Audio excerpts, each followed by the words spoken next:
15 फरवरी 2019 raw की spy satellites ने अचानक अपना रुख पाकिस्तान की एक पहाड़ी पे बने आतंकी कैंप की तरफ कर लिया था। आसमान के साथ साथ जमीन पे भी कुछ हलचल हो रही थी।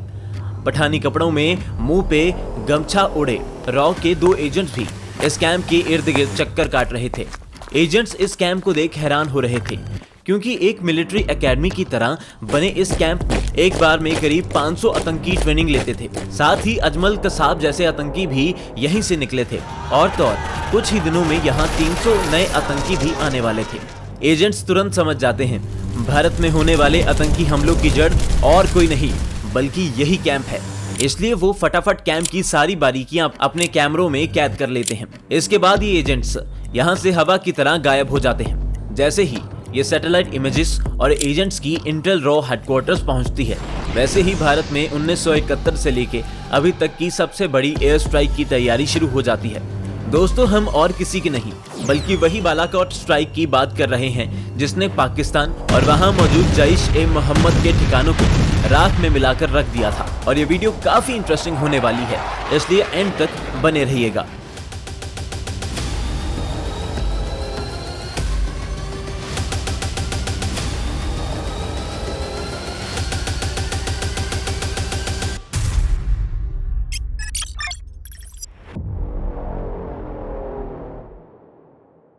उन्नीस फरवरी 2019 लगभग 4 दिन सारी इंटेलिजेंस बटोरने के बाद रॉ चीफ अनिल धमसाना आधी रात को ही पीएम मोदी के आवास आ धमकते हैं।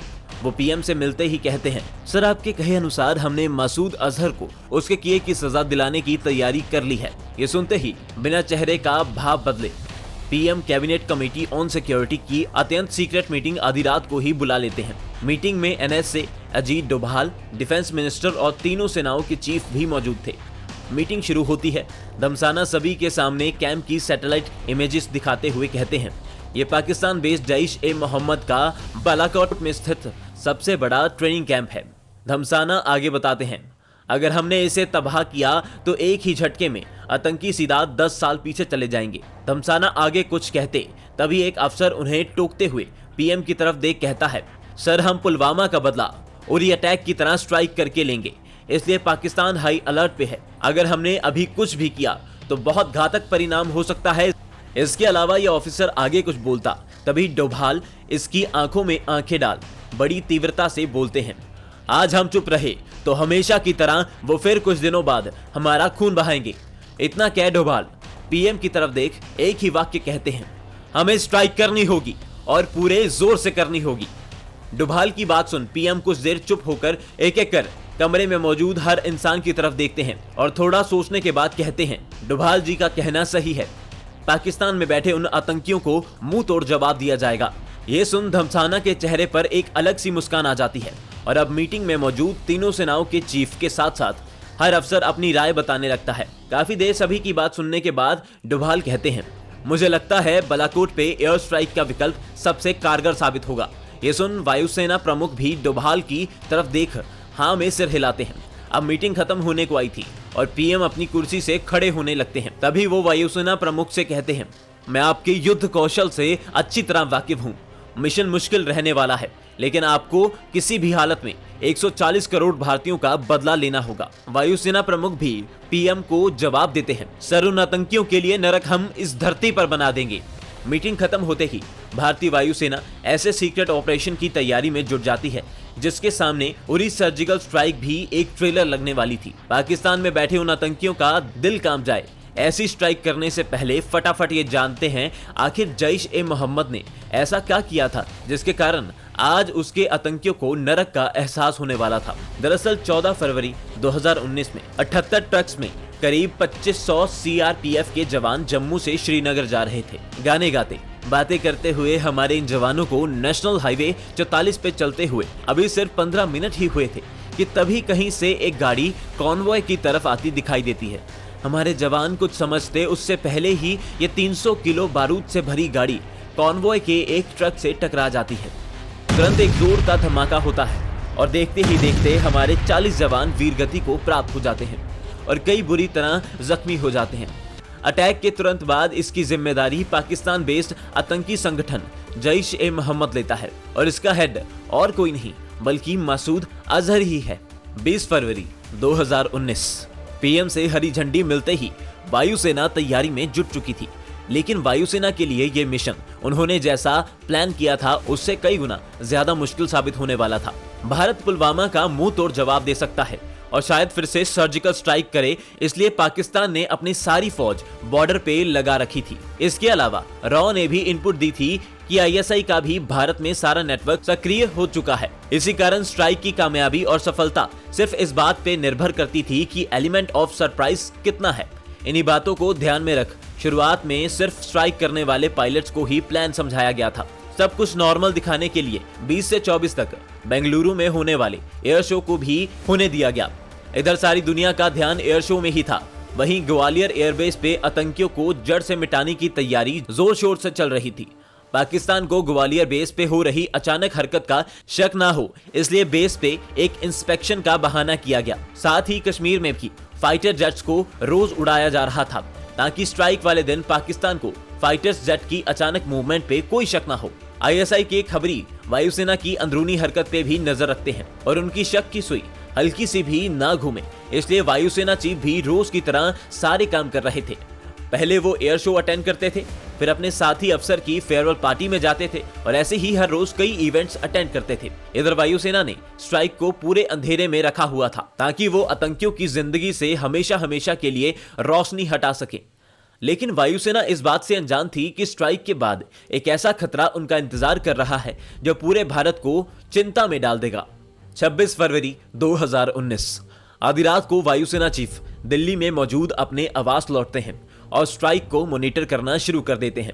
दिल्ली में उस रात बारिश हो रही थी और वायुसेना चीफ को यही डर सता रहा था कि कहीं बालाकोट में बारिश ना हो रही हो, क्योंकि फिर तो ये सारी तैयारी कागज का शेर बन के ही रह जाती। लेकिन कुदरत को तो आतंकियों को सजा दिलवानी थी। 12 मिराज फाइटर जेट ग्वालियर से पाकिस्तान की रातों की नींद उड़ाने के लिए निकल जाते हैं। इनके पीछे ही 4 Su-30 और 2 सर्विलियंस जहाज भी उड़ान भरते हैं। LOC के करीब पहुंचे ये सभी एक साथ पाकिस्तानी एयरबेस में घुस जाते हैं और प्लानिंग के बिल्कुल उल्ट तुरंत पाकिस्तानी एयरफोर्स एक्टिव हो जाती है और आतंकियों का मौत का फरमान लेकर उड़ रही हमारी वायुसेना के पीछे लग जाती है। बेशक इलाका पाकिस्तानियों का था, लेकिन उस पर राज भारतीय वायुसेना करती है। तुरंत 2 सुखोई बालाकोट से कई किलोमीटर दूर भवालपुर की तरफ मुंह मोड़ लेते हैं और पाकिस्तानी एयरफोर्स भी इनके पीछे पीछे दौड़ने लगती है। इधर पाकिस्तानी एयरफोर्स का ध्यान भटकता है और उधर रात को करीब 3 बजे LOC से 50 किलोमीटर अंदर पाकिस्तानी धरती पर हमारी वायुसेना आग का नरक बना देती है। एक के बाद एक ये 12 के 12 लड़ाकू विमान पुलवामा में हमारे जवानों को शहीद कर चैन की सांस लेने वाले आतंकियों को जलते हुए जिंदा नरक में झोंक देते हैं। कुल 5 बॉम्ब पूरे कैंप पे गिराए जाते हैं और इन बॉम्ब्स की खासियत ये थी कि ये पहले बिल्डिंग की छत पे टक्कर मार के छेद करते हैं और फिर बिल्डिंग के अंदर ब्लास्ट होते हैं। इसी कारण इस स्ट्राइक में आतंकियों के अलावा और किसी का नुकसान नहीं होता है। सबसे पहला बॉम्ब यू शेप वाली मेन बिल्डिंग में गिरता है, उसके बाद जहां ट्रेनिंग लेने वाले आतंकी रुके थे उस हॉस्टल पे गिरता है और एक तीसरा बॉम्ब छोटी सी इमारत पे गिरता है। 2 बॉम्ब अपना टारगेट मिस कर देते हैं, लेकिन इतनी सी देर बॉम्ब्स की आवाज आसमान में गूंजने लगती है और जैश-ए-मोहम्मद का ये सबसे बड़ा कैंप राख में तब्दील हो जाता है। भारत को दुनिया के नक्शे से मिटाने की बात कहने वाला मसूद अजहर सिर्फ हाथ मसलता रह जाता है। तुरंत ये खबर वायुसेना चीफ से होते हुए पीएम को भी बता दी जाती है और आज 12 दिन बाद जाके हर भारतीय के कलेजे को ठंड पहुंचती है और हमारे 40 शहीदों को असल श्रद्धांजलि मिलती है। 27 फरवरी 2019 अब तक पूरी दुनिया भारत के हाथों जो पाकिस्तान को मुंह की खानी पड़ी थी वो देख चुकी थी और आतंकियों को शर्म देने के लिए पाकिस्तान एक्सपोज हो चुका था। भारत जानता था कि पाकिस्तान जरूर हाथ पैर मारेगा, इसलिए LOC के करीब सभी रडार्स और लड़ाकू विमान हाई अलर्ट पे थे। साथ ही आर्मी और नेवी को भी हर तरह के जवाब के लिए तैयार रहने के आदेश थे। हमारे मिलिट्री लीडर्स ने जैसा सोचा वैसा हुआ भी और सुबह के करीब 10 बजे पाकिस्तान अपने 4th जनरेशन F-16 लड़ाकू विमानों के साथ LOC क्रॉस कर जाता है। पाकिस्तानी LOC क्रॉस कर भारत में आर्मी कैंप्स पे बॉम्ब गिराने के प्लान से आए थे और वो ऐसा करने भी लगते हैं, तभी आसमान में उन्हें डर का नया चेहरा यानी हमारी वायुसेना के विमान यमदूतों की तरह प्रकट होते दिखाई देते हैं। अपने आप को भारतीय वायुसेना से घिरे पाने के बाद पाकिस्तानियों को बॉम्ब गिराना तो दूर, वापस पाकिस्तान लौटना भी नामुमकिन सा लगने लगा। वो तुरंत बॉम्ब को अफरा तफरी में खाली जगह पे गिरा देते हैं और किसी भी तरह हमारी वायुसेना के इस आक्रामक रूप से छुटकारा पाने के लिए मुंह छुपा के वापस पाकिस्तान भागने लगते हैं। कुछ ही मिनटों में शेर बनके शिकार करने आए पाकिस्तानी आगे आगे भाग रहे थे और उनके पीछे हमारी वायुसेना उन्हें डर का लाइव टेलीकास्ट करवा रही थी। कुछ देर ये चूहे बिल्ली का खेल चलता है और हमारी वायुसेना ने पाकिस्तानी एयरफोर्स को लगभग पाकिस्तान में वापस एंटर करने पे मजबूर कर दिया था। इसी पकड़ा पकड़ी में MiG-21 में बैठे हमारे एक पायलट अभिनंदन वर्तमान आज पाकिस्तान को भारत में घुसने का एक पछतावा करवाते हैं, जिसके कारण वो आज तक मुंह छुपाते घूम रहे हैं। पाकिस्तानियों का पीछा करते करते देश की रक्षा में अभिनंदन LOC को क्रॉस कर जाते हैं।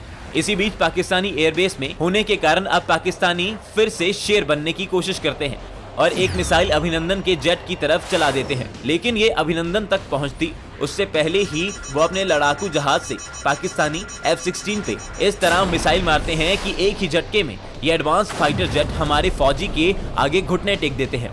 इधर पाकिस्तानी मिसाइल अभिनंदन के जेट को भी लग जाती है और वो तुरंत जेट से बाहर निकल जाते हैं। कुछ देर बाद जब वो जमीन पे अपने पैराशूट की मदद से उतरते हैं और वो खुद को बहुत सारे लोगों के झुंड में घिरा पाते हैं। दरअसल अभिनंदन और कहीं नहीं भारतीयों का खून चूसने वाले पाकिस्तान की धरती पे कदम रख चुके थे। लोगों की ये भीड़ घूरते हुए अभिनंदन की तरफ आगे बढ़ने लगती है और इन्हीं में से एक आदमी चिल्लाता है, इसकी बाजू पे भारतीय झंडा है, मारो इस दुश्मन को। ऐसा सुनते ही भीड़ अभिनंदन की तरफ टूट पड़ती है, लेकिन फिर भी हल्का सा भी ना घबराते हुए हमारा ये देश का रक्षक भारत माता की जय का नारा लगाते हुए अपने पिस्तौल से हवा में फायर करने लगता है। कुछ देर में भीड़ हावी हो जाती है, लेकिन तब तक ये खबर पाकिस्तानी आर्मी को भी मिल चुकी थी और वो तुरंत मौके पे पहुंच जाती है। पाकिस्तानी आर्मी तुरंत अभिनंदन को अपने कब्जे में ले लेती है। अब तक ये खबर भारत के PM तक भी पहुंच चुकी थी। इधर PM तुरंत रॉ चीफ धमसाना को बुलाते हैं और साफ कहते हैं, अब तक पाकिस्तान हमें न्यूक्लियर वॉर की धमकी देता आया है और हम हमेशा जंग को टालते आए हैं। धमसाना जी, आप ISI चीफ से साफ कह दीजिए कि अगर हमारी फौज को हाथ भी लगाया तो हमारे हथियार दिवाली के लिए नहीं बने हैं।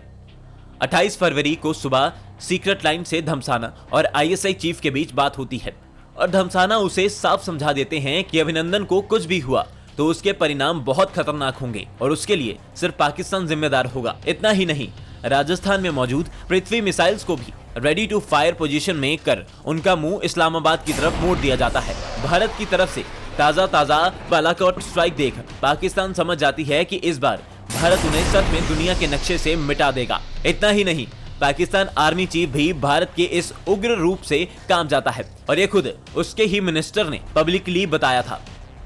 इसी कारण 1 मार्च 2019 को देर शाम अभिनंदन को वाघा बॉर्डर से सही सलामत भारत को सौंप दिया जाता है। भारत सरकार ने भी अभिनंदन की बहादुरी के चलते उन्हें वीर चक्र से सम्मानित किया और उनका नाम इतिहास के उन गिने चुने पायलट्स में दर्ज हो गया जिन्होंने MiG-21 से 4th जनरेशन F-16 को मार गिराया हो।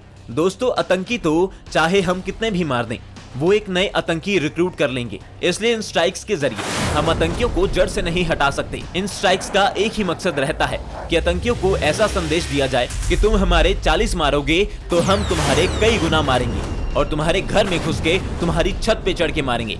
तो कुछ इस तरह हमारी वायुसेना ने पुलवामा अटैक का बदला लिया।